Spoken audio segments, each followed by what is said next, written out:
Assalamualaikum warahmatullahi wabarakatuh. Hello everyone. Good morning. In this video, I'm going to explain everything that you need to know about your final examination. Jadi di video kali ini saya akan memberitahu semua hal yang harus diperhatikan untuk ujian akhir semester. Oke, yang pertama materi kita ada dari chapter 6 present perfect. So this is present perfect. Saya sudah jelasin tentang present perfect. Kita juga udah bahas latihannya. Dan di present perfect you have two exercises only to pay attention for. Ada dua latihan yang harus Anda perhatikan ya. Latihan 1 dan latihan 2. So make sure, pastikan Anda tahu jawaban yang benar dari setiap latihan sehingga Anda dapat menghafal jawaban yang benar.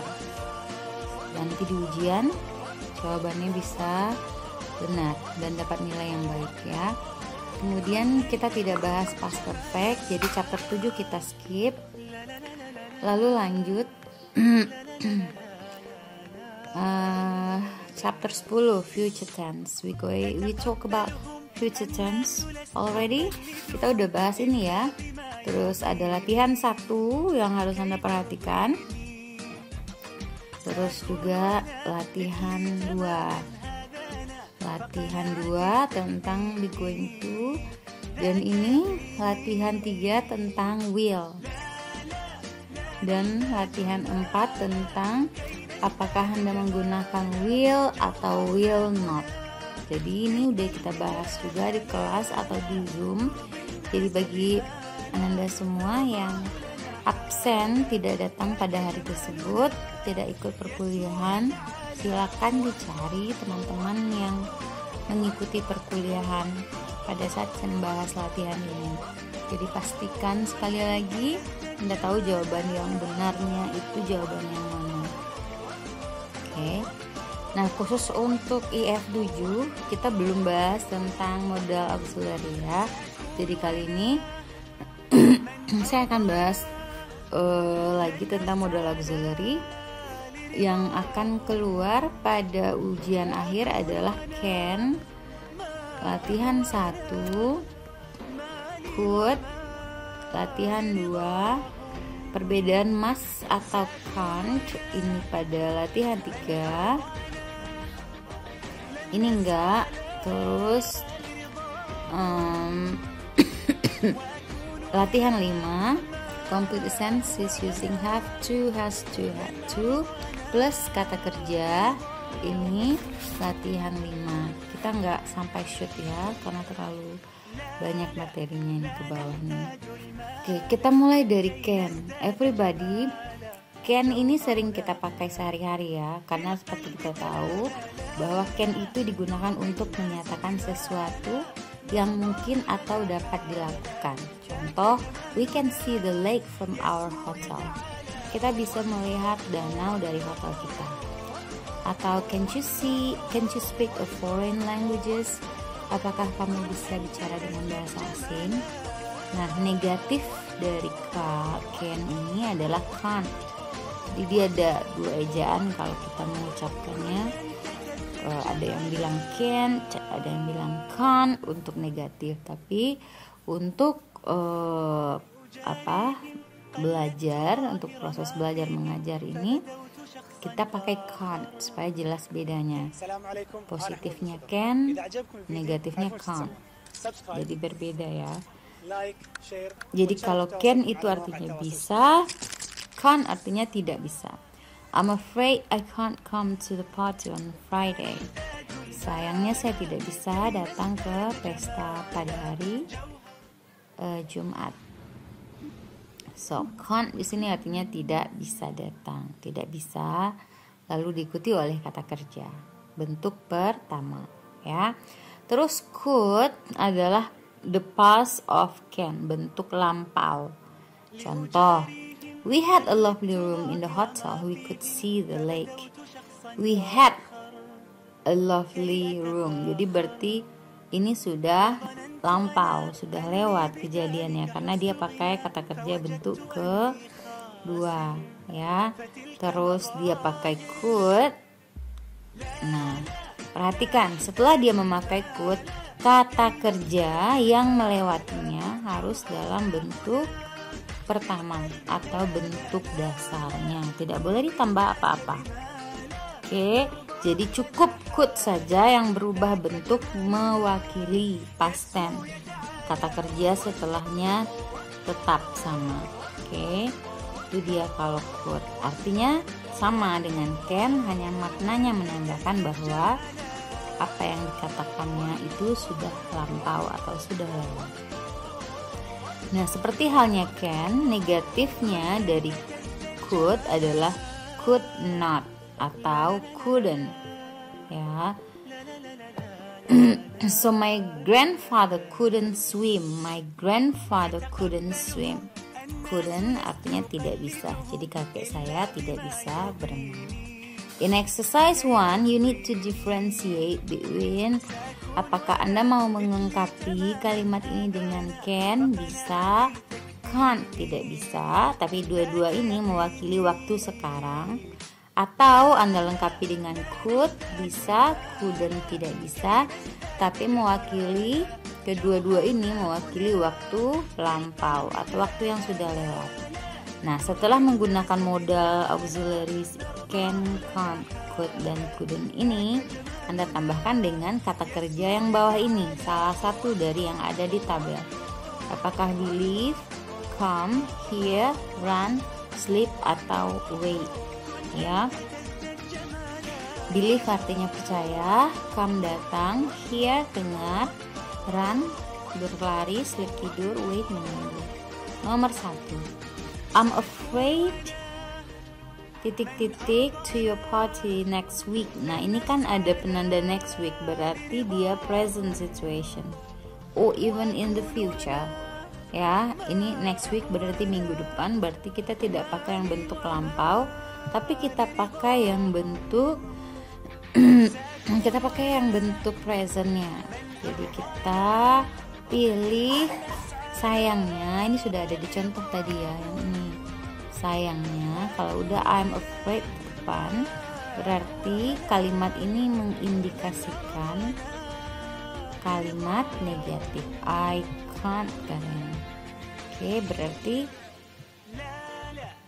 kita juga memilihkan pada kalimat ini. I'm afraid I can't titik-titik to your party dengan kata kerja come. I can't come to your party next week. Oke, itu nomor 1. Nomor 2,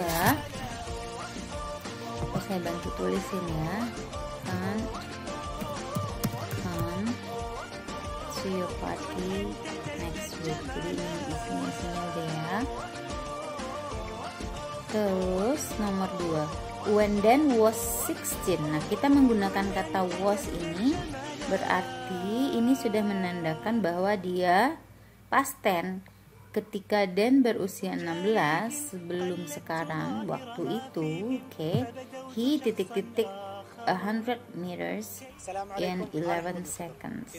Berarti ini ngapain ya? Kayaknya dia lari. Jadi dia bisa lari ya sejauh 100 meter dalam 11 detik ketika dia masih sangat muda, umur 16 tahun. So this happened in the past, that's why we choose the past form. Kita pilih yang could. So you say he could run. Runnya tetap bentuk pertama. Next, number 3. Are you in a hurry? Are you in a hurry? Are you in a hurry? Maksudnya, apakah kamu buru-buru? No, I've got plenty of time. Saya punya banyak waktu nih, jadi saya bisa menunggu. Semua tenses yang ada di sini menunjukkan bahwa kejadian ini berlangsung pada saat sekarang, present time. So that's why kita akan memilih bentuk yang present, yaitu can. Karena dia punya banyak waktu, berarti dia pasti bisa apa? Bisa menunggu ya. Next, number 4. I don't feel good this morning. Ini persis sama ya, saya juga kurang sehat akhir-akhir ini. Jadi kita pakai video tutorial ini aja ya. I don't feel good this morning, so I titik last night. Ini last night adalah penanda waktu past tense. Last night itu artinya tadi malam. Berarti kita pilih yang could atau couldn't. Kalau dia tidak enak pagi ini, berarti dia bisa tidur berarti semalam, atau dia tidak bisa tidur berarti dia tidak bisa tidur ya. So you can you say he couldn't sleep last night gitu ya. Okay. Next, can you speak a little louder? You very well. Bisakah kamu bicara lebih keras lagi? Saya kamu, berarti dia tidak bisa apa? Tidak bisa mendengar. So the answer is I can't hear you very well. So bisa dengar. Number 6, I was amazed when I heard the news. I didn't believe it. Saya takjub, saya terheran-heran ketika mendengar berita tersebut. Saya berarti saya tidak bisa percaya. But ini adalah penanda past tense, penanda past tense pada kalimat ini. Makanya pola yang kita pilih adalah could atau couldn't. Karena dia terkejut, berarti dia percaya atau tidak percaya? Tidak percaya. So say couldn't believe it. Believe it. Okay.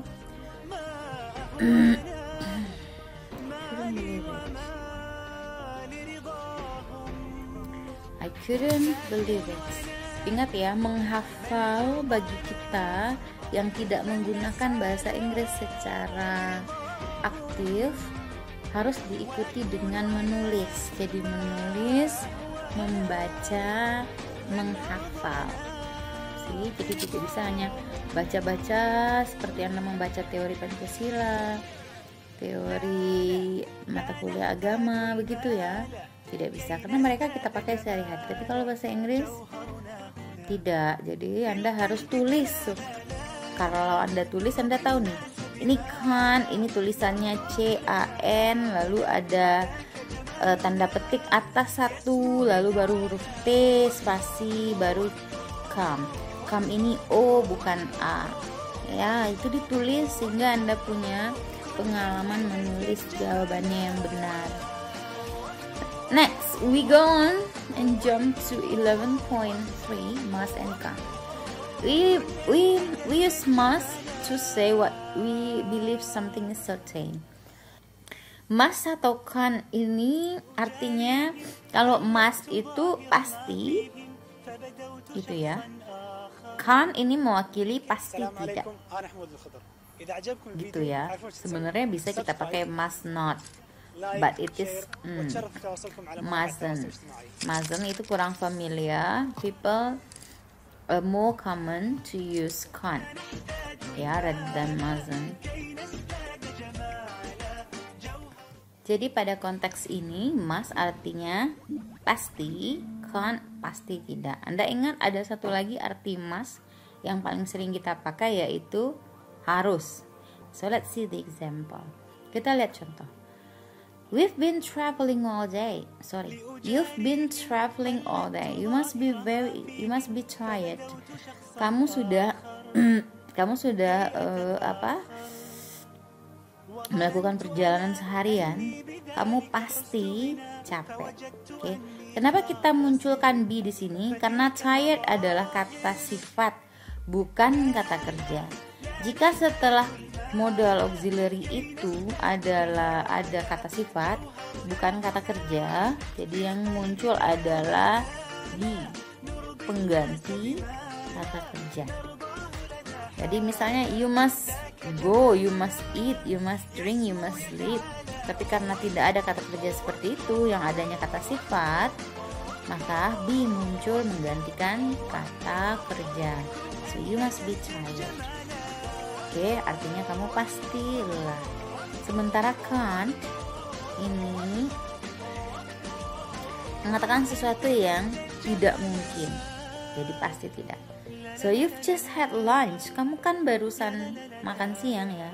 You can't be hungry already. Kamu pasti belum lapar katanya, ya kan? Jadi kamu pasti tidak lapar atau kamu pasti belum lapar. So we skip this. Let's see exercise 3. Must or can't. You've been traveling all day, so you must be tired. Okay, we have to answer this. That restaurant be very good. It is always full of people. Restoran itu pasti sangat bagus karena penuh orang, atau pasti sangat tidak bagus, atau pasti tidak bagus.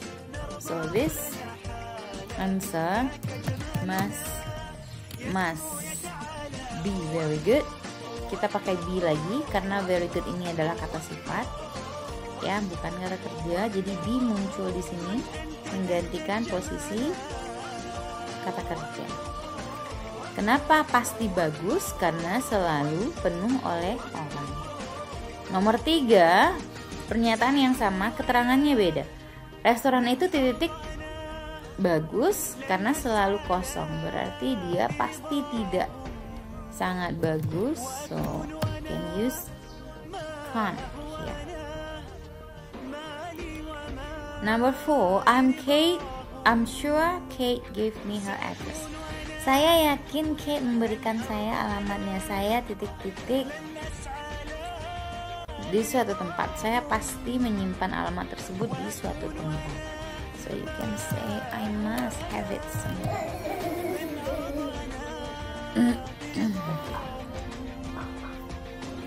Number 5, I often see that man in the street. Kalau saya sering melihat laki-laki itu di jalan ini, berarti he must live here.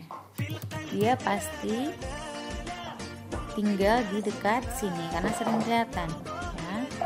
Number 6, congratulations on passing your exam. Selamat karena sudah lulus ujian. You be very pleased. Nah, ini karena very pleased adalah kata sifat, be-nya muncul, ya. Kamu pasti senang karena sudah lulus ujian. So you must be very pleased. Next, this bill correct. It's much too high. Tagihan ini benar karena terlalu tinggi. Berarti pasti tidak benar, ya. So can't be correct. Next, you got here very quickly. You have driven very fast. Kamu cepat sekali sampai sini. Kamu pasti sudah mengemudi dengan sangat cepat. So you must have driven very fast. Number 9, Bill and Sue always stay at 5 stars hotel. They short of money. Bill dan Sue ini selalu tinggal di hotel berbintang. Mereka pasti tidak pernah kekurangan uang, ya. Berarti they can't be short of money. Number 10, Karen hasn't left the office yet. Karen masih belum meninggalkan kantor. She must be working late tonight. Dia pasti kerja lembur malam ini. Must be working late tonight. Okay, so that's the answer. Now we go on. Ini might kita skip, ya. Kita ke have to dan must. Tapi untuk exercise-nya kita bahas yang have to, has to, had to. So, have to dan must di sini artinya sama-sama pasti. Artinya pasti, ya. Pasti. Salah saya. Have to dan must di sini artinya sama-sama harus. I have to do something artinya it is necessary to do it. I'm obliged to do it. Saya harus mengerjakannya, perlu mengerjakannya. I can't turn right now. You have to turn. I can't turn right now. I can't turn right here. You have to turn left. Kamu nggak bisa belok. You can turn right here. Kamu nggak bisa belok kanan sini. Kamu harus belok kiri. I have to wear glasses for reading. Saya harus pakai kacamata kalau mau membaca. Kalau nggak kelihatan misalnya. Robert has to work late, very late tonight. Robert has to. So you pay attention. Kapan kita pakai have to? Sama seperti present perfect ya. Kita harus pakai have to ketika subjeknya are you, they, we, atau plural.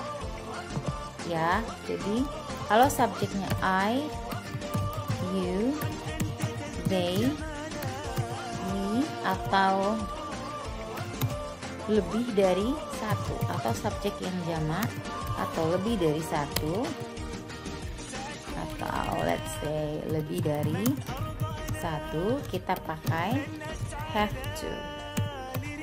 Tapi kalau dia he atau she atau it atau subjeknya satu saja, maka kita pakainya has to. Gitu ya, paham ya penggunaan has to, penggunaan have to. Kenapa di sini has to yang dipakai, bukan have to? Karena si Robert ini satu orang. Robert ini satu orang laki-laki, jadi dia sama kayak he kan. Jadi mesti has to. Jadi rumusnya subjek, apakah have to, apakah has to, apakah had to, diikuti oleh kata kerja bentuk pertama. Nah, had to ini apa, Miss? Had to ini adalah bentuk lampaunya. Jadi dia mengatakan saya harus tapi bukan sekarang. Oke, udah lewat. Oke, tetapi jika di dalam kalimat tanya sudah pakai did, maka have to tadi kembali ke bentuk have to. Jadi nggak ada lagi have to di kalimat tanya karena sudah ada do, does, dan did. Jadi has to nggak ada, had to nggak ada. The only one to use in question sentence is have to. Karena semua penanda tenses sudah diambil oleh auxiliary verbs. Ya. What do I have to do? What do I have to do? I have to do. Kenapa pakai have to? Yap, karena ini kalimat tanya. Karen doesn't have to. Okay, doesn't have to. Kenapa tidak has to, Miss? Karena Karen kan singular, Miss. Karena penanda singularnya sudah diambil alih oleh doesn't. Sehingga dia kembali ke bentuk dasar. Bentuk dasarnya have to ya. Jadi ini persis aturannya sama seperti simple present. So let's see. Complete the sentences using have to, has to, atau had to. Plus kata kerja yang ada di dalam kotak. Ini ada ask, meminta, decide, memutuskan, drive, mengemudi, get up, bangun, go, pergi, make, membuat, pay, membayar, show, menunjukkan, stand, berdiri. I'm not working tomorrow, so I titik early. Saya tidak kerja besok, jadi saya tidak harus bangun pagi-pagi. Yep, so get up ya. So subjeknya I don't have to get up early. Okay. Next, Steve didn't know how to change the setting on his phone. Steve ini tidak tahu bagaimana mengganti settingan di HP-nya. Saya harus menunjukkannya. Jadi kita ambil yang show. So I have to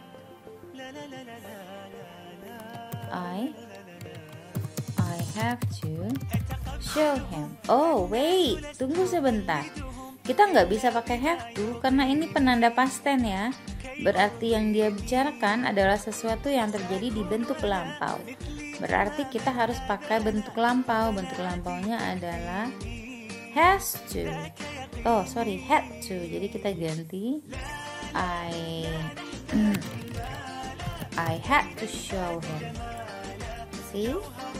Number 3, excuse me a moment, permisi sebentar, saya titik a phone call, I won't be long. Permisi miss, excuse me miss for a moment, I have to make a phone call. Saya harus nelfon nih, saya nggak lama. Ini bisa Anda pakai untuk izin di kelas ya. I have to make a phone call. Okay, I won't be long. So it is a very polite way to ask for an excuse. Okay, next, number 4, you can let me know later what you want to do. Kamu bisa beritahu saya nanti apa yang ingin kamu lakukan. Berarti kamu tidak perlu memutuskannya decide sekarang. Nah, kamu nggak perlu memutuskannya sekarang. Kamu bisa beritahu nanti apa yang ingin kamu lakukan. Jadi kita pilih yang decide. You don't have to decide. Nah, kamu nggak perlu memutuskannya sekarang. Number 5, I couldn't find the sweet I wanted. saya tidak bisa menemukan jalan yang saya inginkan. Titik-titik somebody for directions. Berarti saya harus menanyai seseorang untuk arah jalan. I have to ask somebody for direction. But wait, tunggu sebentar. Dia pakai kata couldn't, berarti ini dia menceritakan kejadian yang sudah lampau. Berarti kita nggak bisa pakai have to, kita harus pakai had to. I had to ask. Ini juga past tense ya. Nah, karena semua kalimat ini berada di ranah past tense, berarti yang kita pilih adalah had to.